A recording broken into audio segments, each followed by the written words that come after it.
This is Brooke Williams, your webinar organizer and marketing manager here at FRONTLINE Selling. We would like to welcome you to today's webinar, Think Differently, 3 Keys to Unlock Demand in Q4. We just want to say thanks for choosing to spend some time with us today. Here at FRONTLINE Selling, we help our clients get more first sales appointments with people who are genuinely interested in talking to them so they can sell more. It's that simple, and it's what we do every day. Leading today's webinar is our CEO and Chief Demand Creation Architect, Mike Scher. Mike is the heart and soul of FRONTLINE Selling, passionately driving our sales and strategic growth with undying commitment. Having spent 18 years in enterprise technology sales, Mike and his business partner, Dan McCann, founded FRONTLINE Selling in 2002, understanding that one of the secrets to successful selling is having the ability to tell your story to the right people more times, certain that they had developed a proven, repeatable process to make that happen for their clients. And today, our remarkable success has proven them right. We just wanted to say thanks again for logging on. And for a little fun today, you can follow Mike on Twitter. You'll find him by searching for Mike Scher or using his Twitter handle @FrontlineMike. And at the end of today, we'll be choosing one lucky winner. We're going to send something fun to. So I'd like to turn it over to Mike now, and we can get started. Thank you, Brooke. Appreciate that introduction. And welcome, everybody. Again, thank you very much for spending the time with us today. We know your time is valuable, and we hope that, that you get to walk away with a couple of actionable items from the 40 minutes or so that we're going to be spending together. And the title of today's webinar is about thinking differently, and really about thinking differently about your prospecting activities. And when you look on screen, you know, what do you see, right? Some people might see the shadow, some people might see the paper airplane, right? But you might even be able to envision a stealth fighter. And it's really all in how you view things, right? And great progress can occur when we can see the possibilities, and when we have the wisdom to turn existing paradigms upside down. And that's what we're going to do today. We're going to talk about some existing paradigms that exist, some existing paradigms with respect to your prospecting activities in terms of what it takes to get more first appointments, more opportunities to tell your story. And there's a lot of old wives' tales out there about what works and what doesn't work. And our goal today, in the small amount of time we're going to spend today, is to give you a couple of nuggets of things to think a little differently about your prospecting activities, so you can then put them into place right away. Your team can put them into place right away, and you can sell more. But we're really, really excited about sharing this with the IBM partner community. We've had the opportunity to work a little bit with IBM over the years, and now we're excited to work with some of the partners and share some of the best practices that we've been able to develop from our 12 years of doing this. So in order to get started today, I'd like to ask you to, let's go for a little bit of plane ride, Imagine yourself, you're traveling from, and we've all done this, we're traveling from our, whatever our home airport is. Let's say for me, I live in Atlanta, so I'd be traveling from Atlanta to New York. And let's say some people print their boarding passes out at home, some people download them onto their phone, some people wait till they get to the airport, but you have your boarding pass on your phone or in your hand, and you get through security, and you put your shoes back on, and you get up to the gate, and when you get up to the gate agent says, oh, Mr. Smith, by the way, the Chief Information Security Officer, or the CIO, or the VP of Technology, or the CFO, whoever your ideal targeted key player is within one of your top 10 targeted accounts. Joe Smith, who's the CIO from one of your top 10 targeted accounts, he's on this plane you're about to board, and he happens to be sitting in seat 1A. And you, Mr. Sales Guy, you can sit anywhere you want on the plane. My question to you is, where do you want to sit? Well, we think if you're on this webinar, you're probably all going to answer, of course it would be 1B. Now, if that were to happen, would that be a good day? I think for most people, probably so. But what if we sweeten the pot a little bit? What if we said, Joe Smith is sitting in seat 1A, and he knows you're sitting in seat 1B, or he knows one of your salespeople are sitting in 1B, and he expects you to talk about your organization and your value propositions on how you can help him run his business, his data center, his applications, his security environment better, faster, cheaper, more effectively. That's even a better day. And if that were to happen one time, I'm sure that would be something you'd want to talk about. But what if that can happen 2 or 3 or 4 times more per month than it's happening today? What kind of impact would that have on your sales pipeline? If it can happen 2 or 3 or 4 times more a month, minus the airplane, of course, to not only you but every salesperson in your organization collectively, what kind of impact does that have on your ability to meet your sales objectives? Well, if you're like most of our clients and most salespeople, we think the answer is it's going to have a tremendous impact. And what we here at Frontline Selling call that is not a magical plane ride, but we actually call it a meaningful interaction. And what we're here to share with you is that's what we do for a living. We help our client salespeople get more of those first appointments, more of those metaphorical plane rides, more of those meaningful interactions with the person who is genuinely interested in talking to you. So you have the opportunity to tell your story more often and sell more. And we're going to share with you, how can we make this happen 2 or 3 or 4 times more a month than it's happening right now? Well, in order for you to make that happen, and we know you're struggling with that, is if you want to go ahead and make that happen 2 or 3 or 4 times a month in Q4, there are 3 ways that you can create that demand, but it's going to require that you think differently about your prospecting efforts. You think differently about some of the challenges. Just like the airplane, you think differently about what it is you see in the picture. And we're going to share that, and we're going to give you a couple things to action that today that you're going to walk away. Now, some of this might sound pretty simple. And you know what? It is kind of simple. But what we find out in the marketplace is that while everybody knows how to do these things, they just don't do it. It's sort of like diet and exercise. Everybody knows what they need to do for diet and exercise, how to lose weight and to get in shape.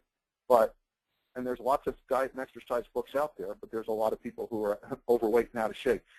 What we're sharing with you is to lose weight and to get in shape just takes some real basic sorts of things that everybody knows how to do. It's just a matter of creating the disciplines and understanding how to make it happen. And we're going to do that as it relates to your prospecting exercise. So the 3 things we want to think differently about today is, from our perspective, from a sales perspective, we want to think differently about our hunting mentality. We want to think differently about the gatekeepers that we encounter when we're prospecting. And we want to think differently about the words we use to get in the door. And so the first thing I want to do is think about from a hunting perspective, right? It is when we look at salespeople, when we look at prospecting, rather than thinking about prospecting as sort of that quintessential hunting activity, we look at prospecting much differently in order to generate greater outcomes. We want you to think about, when you're doing your prospecting activities, much more from a farming approach than from a hunting approach. Why? Well, farming is much more productive than hunting. And let me give you an example here, okay? Most people think of themselves as hunters, but, farming is much more productive because farming happens when you're not doing it. Farming happens while you're sleeping. All you need to do is plant some tomato seeds. You water them every couple of days, and you can't stop tomatoes from growing as long as you do that each and every day. So you do the hard work up front, plant a couple seeds, and then you can't stop those tomatoes, or what we like to say, we can't stop those sales opportunities from growing. And let me give you a very practical example. Okay? Most of you believe in a multi-touch point approach when you're doing your prospecting activities.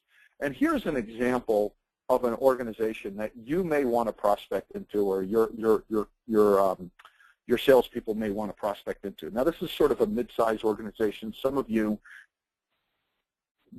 try to prospect into more enterprise accounts, so you'll have more boxes and be bigger org charts. Some of you, smaller and mid-sized businesses, they're just small. They just have fewer boxes, but there's way more of them. So the concepts that I'm going to described to you are going to work regardless of who your target market is. They're going to work regardless of the size of industry that you're, size of the account that you're prospecting into. But let's just say, in my example, your target might be the VP of sales, and it could be the head of the data center. It could be whoever the guy is you want to be sitting next to on that airplane. It could be the CIO. But in this example, it's the VP of sales. It doesn't really matter. Okay? And most of you believe in a multi-touch point approach. But here's how most salespeople action a multi-touch point approach. The first thing you do is you go ahead and you build, you buy, or you steal a list of contacts or whatever, and then you use your multi-touch point approach. You go ahead and you bombard them. You might call them and you email them and you call them and you email them, and occasionally Joe Smith, the VP of the data center, in my example, the VP of sales, picks up the phone and it says, "Hi, this is Joe," and you guys have this, what I like to refer to as the do or die death match. Okay? And who usually wins that do or die death match? Well, chances are it's not you, but you're talented and you win a few. And that's a traditional multi-touch point approach. And the problem is, if you're on this webinar, chances are that's probably not only is it not the most pleasant of experiences, but the real problem is that it's just not a scalable process. And the reason is twofold. Okay? Number one is, when you go ahead and reach your target, number one is that perfect list, the list of contacts that you have either in your CRM or in your database, it's probably not 100% accurate. It's probably not 90% accurate. It may not even be 80% accurate. It could be, even if it's 60 or 70% accurate, that means that it's 30 or 40% inaccurate. So right there, 1/3 of your effort in that traditional paradigm is a total waste of time and effort. And you're professional salespeople, you don't have a lot of time to prospect. You can't afford to waste 1/3 of your time on people that just don't exist. And there's a reason why the perfect list doesn't exist and can never exist. People just move and change jobs way too quickly. Okay? But secondly, and more importantly, in that traditional paradigm, it's totally out of your control. You cannot make Joe, the VP, pick up the phone any more than he or she is going to.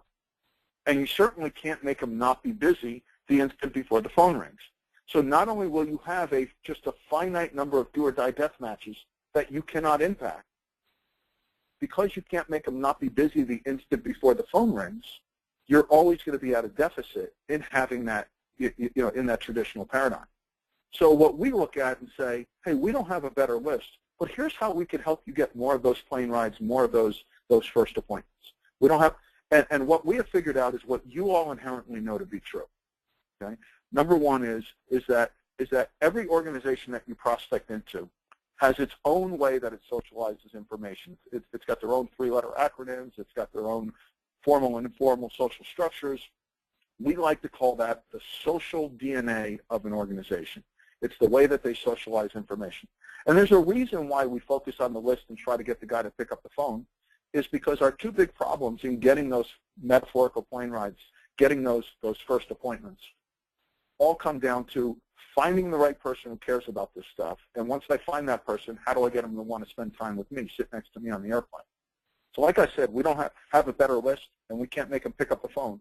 But if you look at this from a farming approach versus a hunting activity, you can actually get more appointments. And so rather than waterboarding that VP of sales, in my example, what we share with you, and we'll give you some very practical examples today, is, and you can do this today, how to reach out above and around that person in a very specific way, in a very specific manner, and you do in a very precise manner.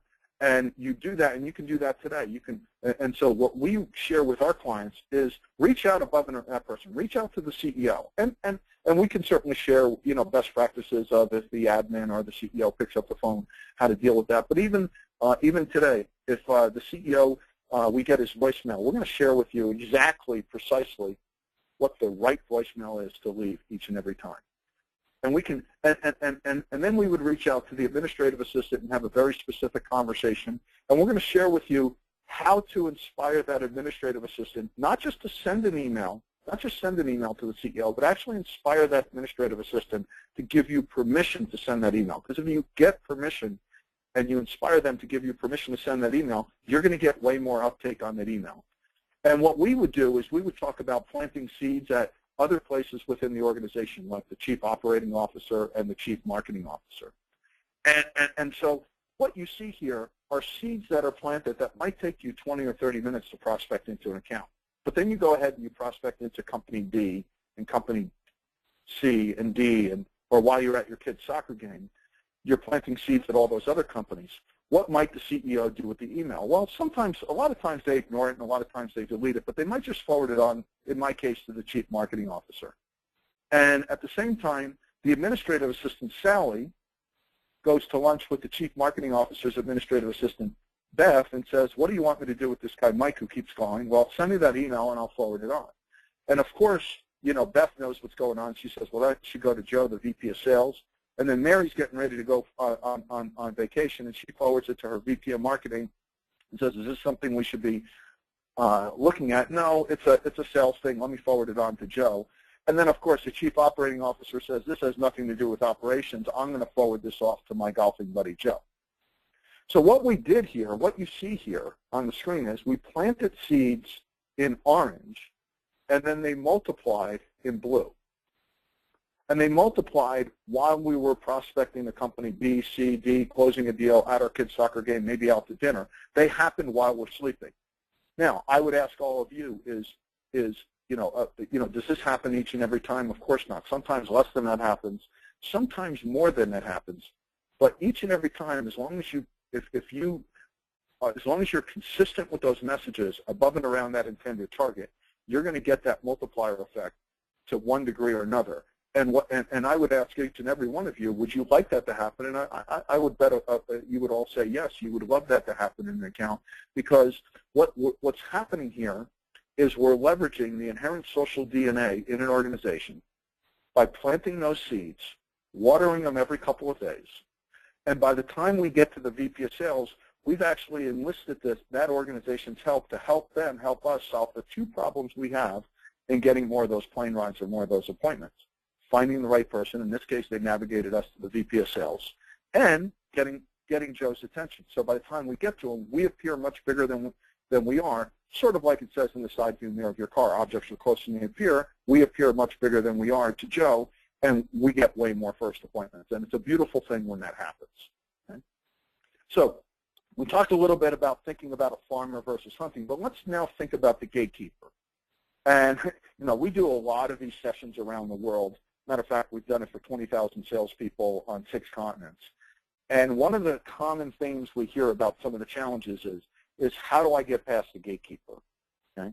And we think that that's almost that the premise of that question is off base, because we don't look at the gatekeeper as keeping us out. We look at the gatekeeper as our tour guide. Because you think about it, who does the gatekeeper work for? Well, they work for the people who you want to sit next to on the airplane, the Joe Smiths, the VP, the head of the data center, the CIO, whoever it is.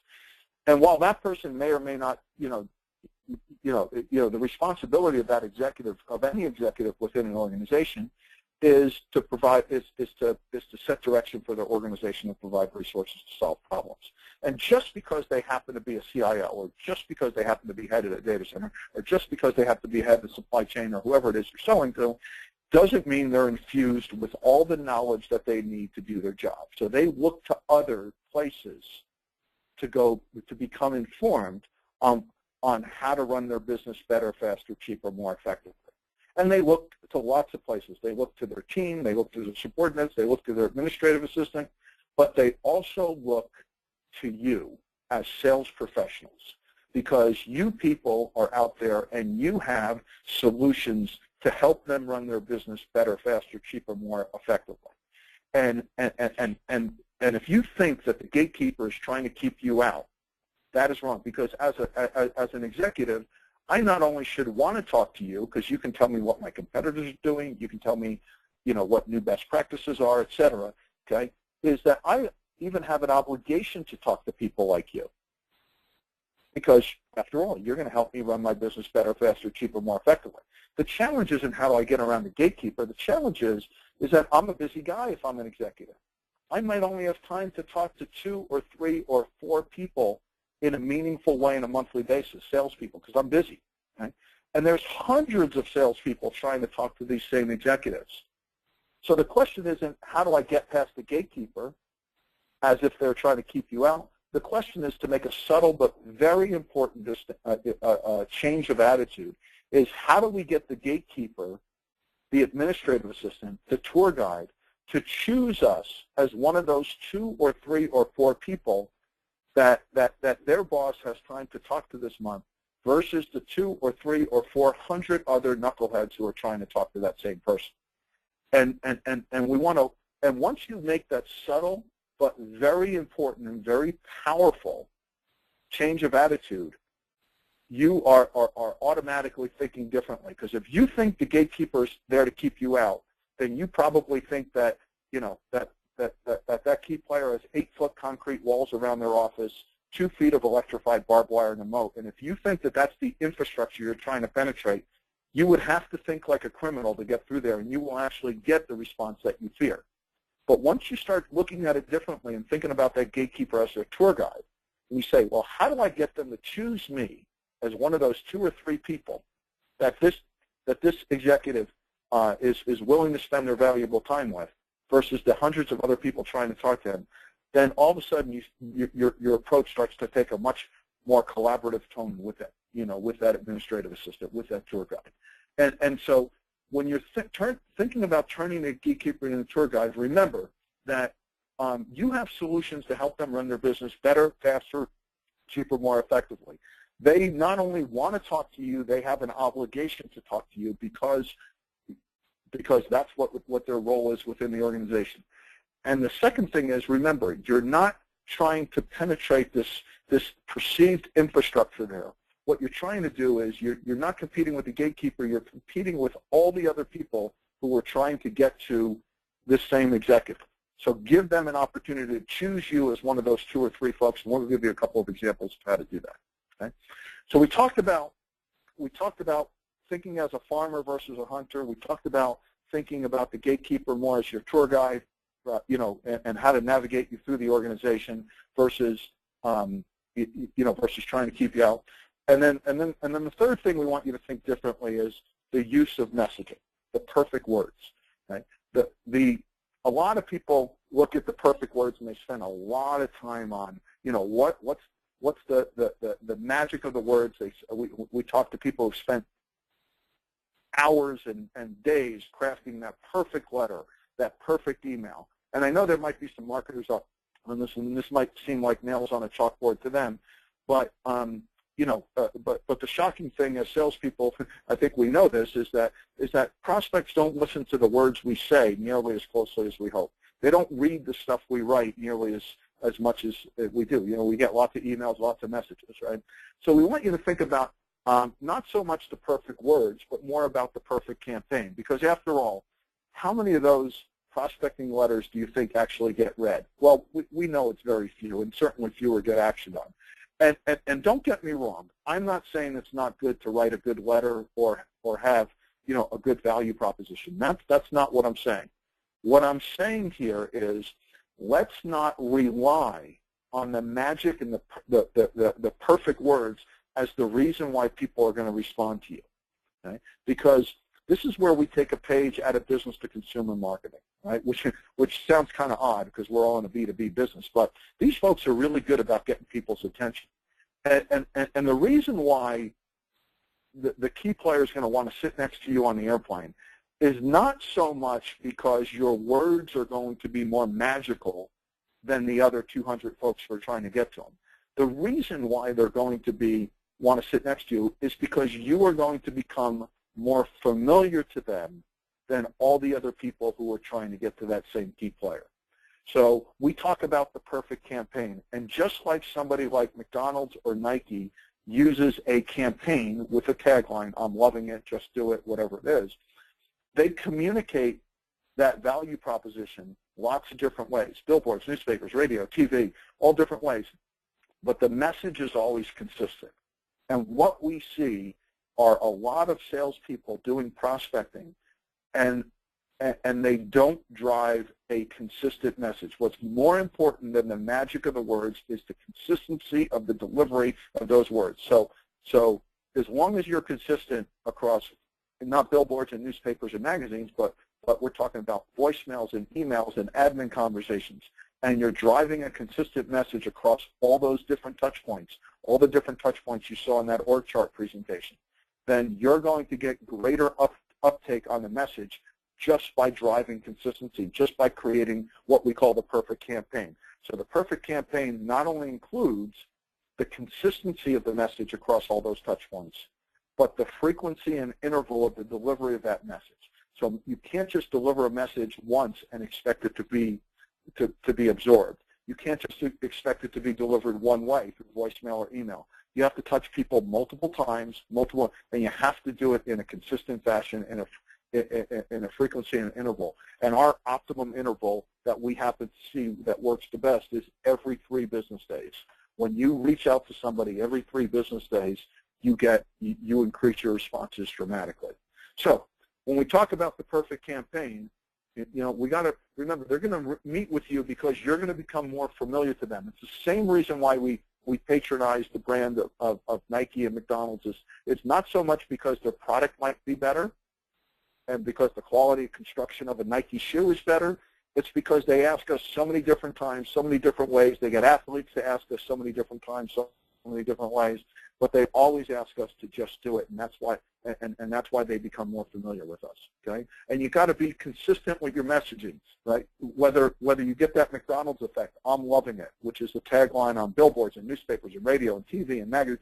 Okay, that's the reason why you go to a place like McDonald's is because of the consistency of the messaging. And it's not so much the perfect words, but it is that repetition of the request. That follow-up regimen every 3 business days is really, really important. And it doesn't have to take you a long time. It only takes you about 28 seconds to leave a voicemail, but as long as you're following up in a regular basis, you're going to get way more first appointments if you do that. Okay? So let's put this into practice, and then we're going to open up the phone. We're going to open up the chat for questions. Let me give you a couple of examples. We always get asked, how do we leave a voicemail? We've been doing this for 12 years. We have a team of 35 folks in Alpharetta, Georgia, who do this every day. We've studied this. We've actually shared this with 20,000 sales professionals across 6 continents. And one of the most common questions we get is, should I leave a voicemail? What kind of voicemail should I leave? People don't respond to voicemails. Well, we found out the reason why people don't respond to voicemails is first of all, a lot of people don't leave them. And number 2 is they leave very bad voicemails. So here's what, if you want a voicemail that's actually going to get you some results. Now, is it going to be 100% of the time? Of course not. But 2, 3, 4 times the response that you're getting today is that every voicemail has to have these 5 characteristics to it. The first characteristic of the perfect voicemail should always be, make sure you identify yourself. And this may sound very basic. But it's just like, doing your exercises and your calisthenics. You want to make sure you do things with proper form. And I know you're doing some of this, but if you want to make sure you get the uptake on something as simple as a voicemail each and every time, make sure every single voicemail has these 5 characteristics. Number 1 is identify yourself and your company. Number 2, if you got referred to that person, clearly state how you got referred in the voicemail. We see a lot of people omit it. The person receiving the voicemail wouldn't know that you got referred to the CIO from the CEO's office unless you tell them. Okay? The third thing is to be very specific about the purpose of your call. Don't talk a lot about your company.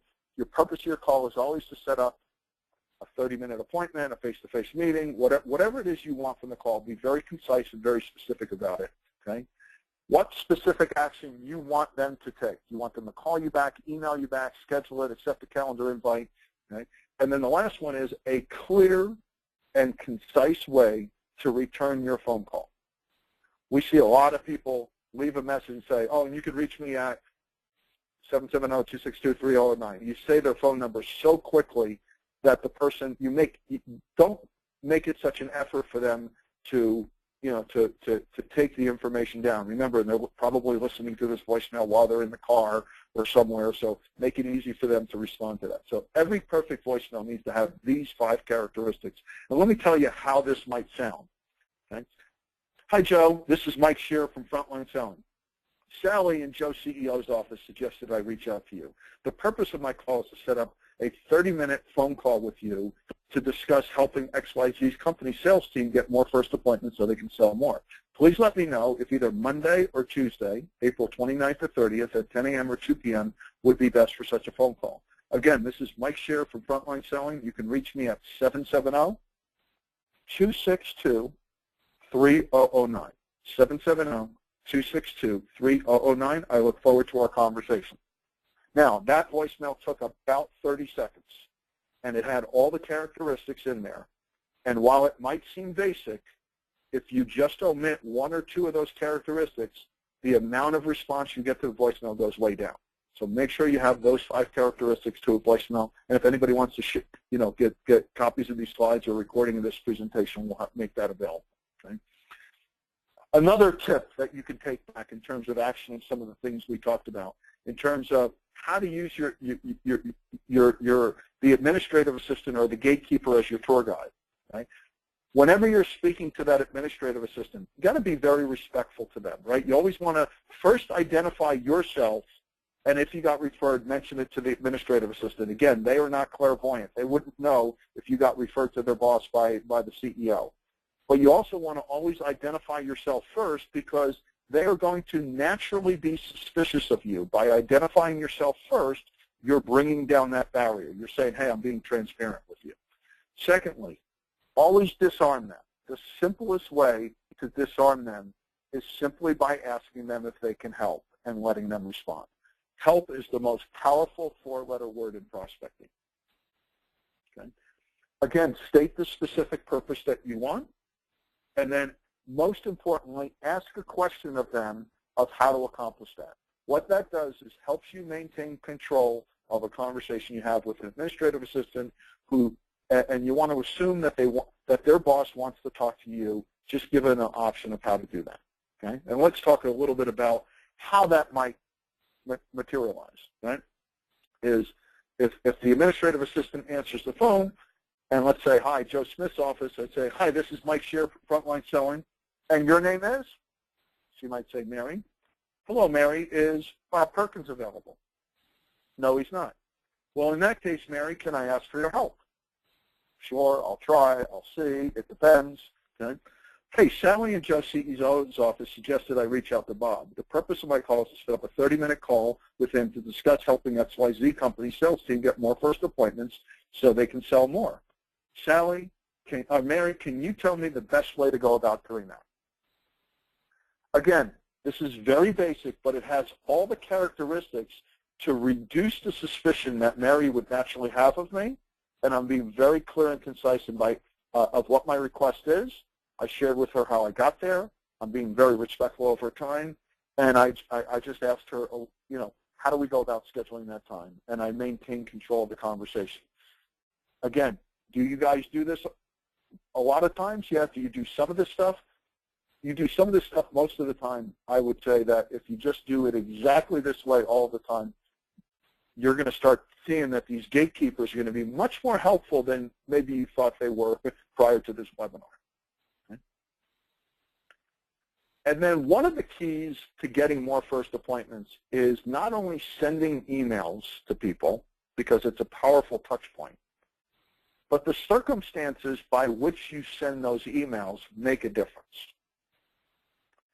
So when you get permission to send an email, you're going to get greater uptake and response of that email than if you just start firing them off. We see a lot of salespeople, it's really kind of easy and lazy to do. They got emails and they just kind of fire it off, and they don't, right? And you got to combine emails with all this other stuff, with the voicemails and the conversations with the admins, and you see how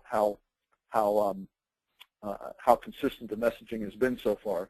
But when you're asking for the email, one of the things is you want to ask for the email in the proper format. If you don't have anybody's email address, all you need to do is Google, do a wildcard search, *@domainname.com. So let's say it's Home Depot, you want to go get an email address from, you just Google the string *@homedepot.com, and you'll go on the internet and find out some email addresses, right?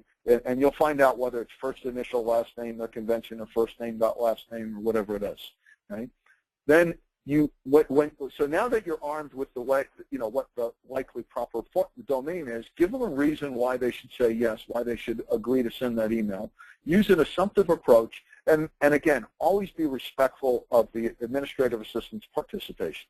So here's what how this might sound. So as I'm speaking to the administrative assistant, there's a right way to ask for an email address, and there's every other way.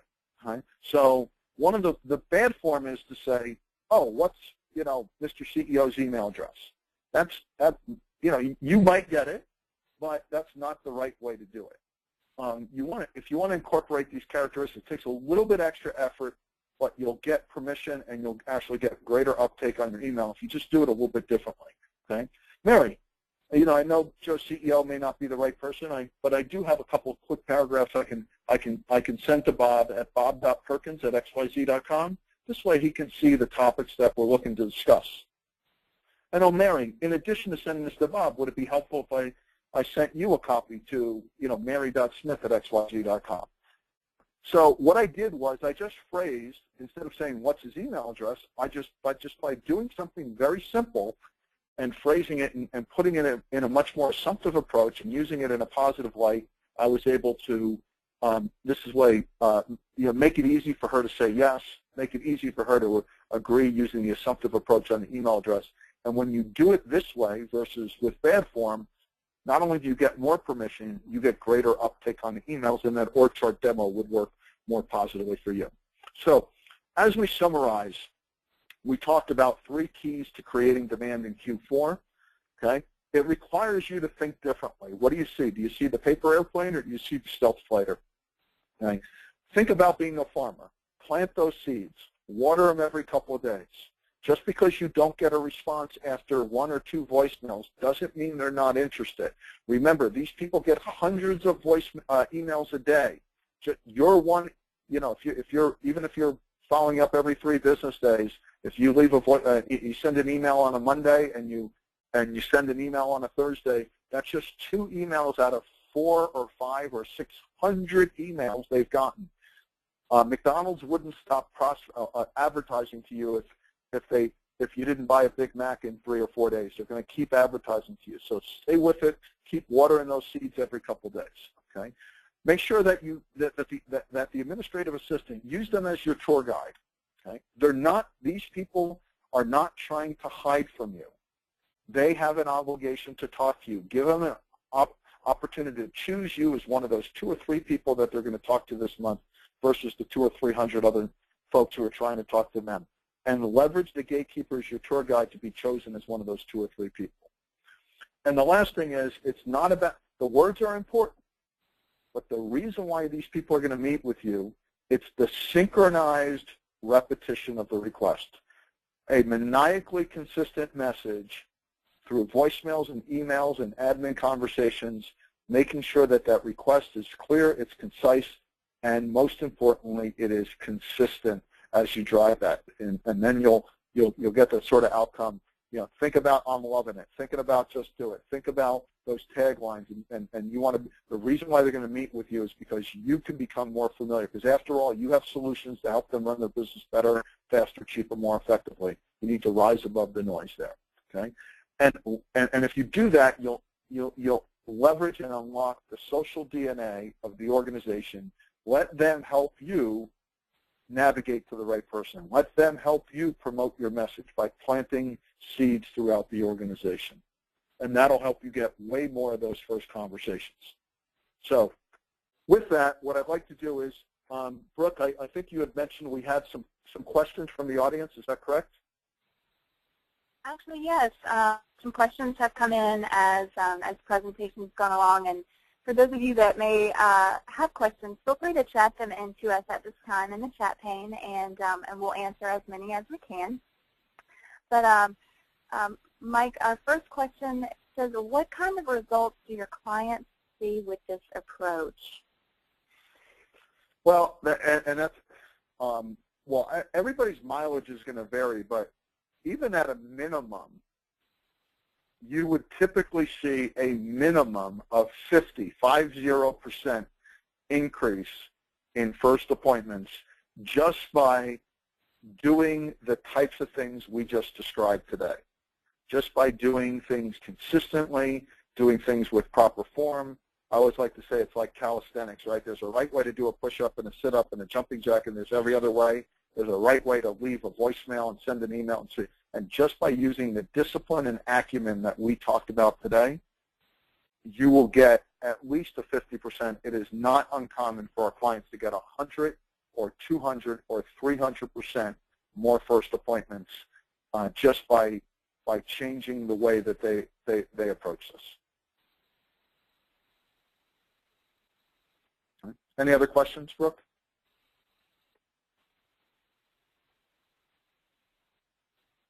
Did I lose you, Brooke? Oh, hi. Sorry. I was on mute. Sorry, guys. Live broadcast here. We have several, so we'll keep going through. We have another question. Does this work for certain industries better than others?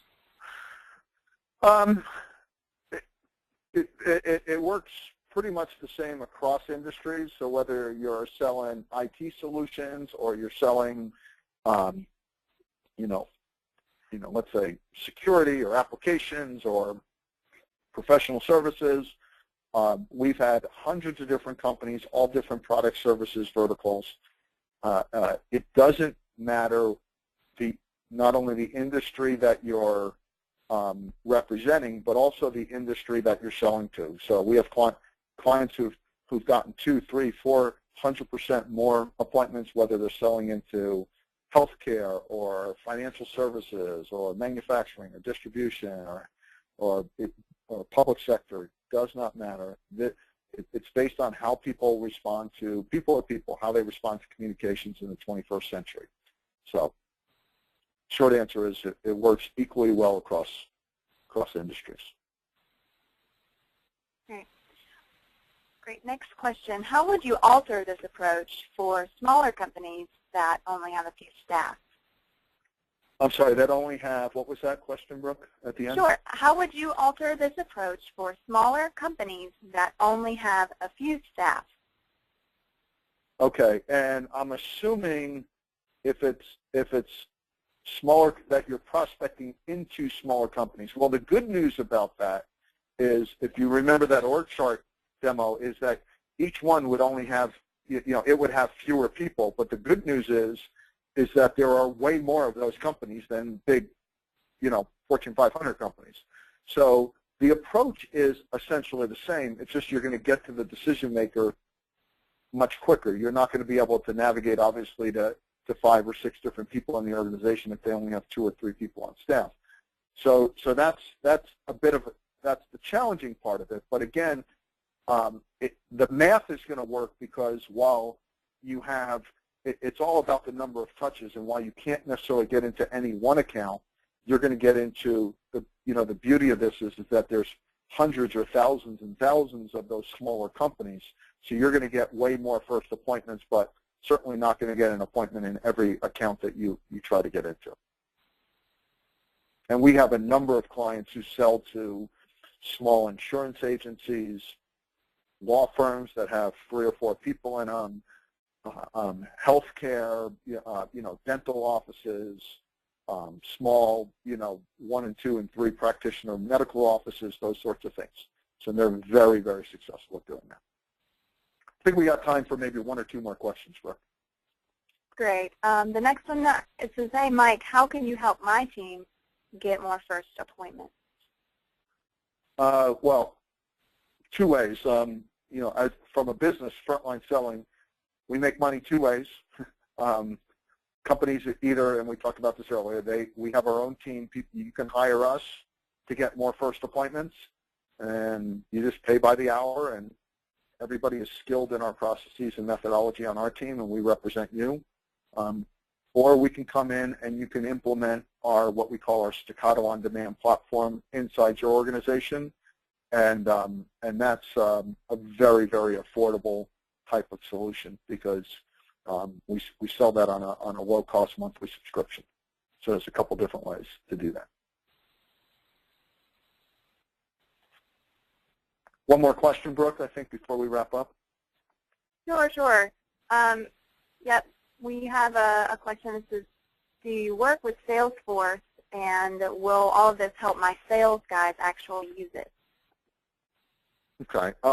So the answer is, and I'm assuming they mean Salesforce.com. So when we implement this and we share the best practices and the systems and processes, this includes all the best practices. There's a simple little app that will stand alone on the web. It will also snap into an app like Salesforce.com, much like an app snaps into your iPhone, that guides the user through who to contact, what to say, how to say it, and it keeps them on point and makes sure that that they're able to execute on those disciplines and those follow-ups consistently and repeatedly. And it's really, really simple, and it actually helps. Sales guys like it because it streamlines their interface with Salesforce, so they actually use Salesforce.com. So, and if anybody's interested in that, we certainly, would be willing to share some of that. But if anybody wants to learn more about, either how we can help you get more of those first plane rides, how you can leverage your IBM co-marketing dollars to get more of those first appointments, we certainly are interested in having that conversation. If you just want to pick up the phone and call us and want to learn more about selling more, please feel free to reach out to me. Here's my direct dial on my cell phone.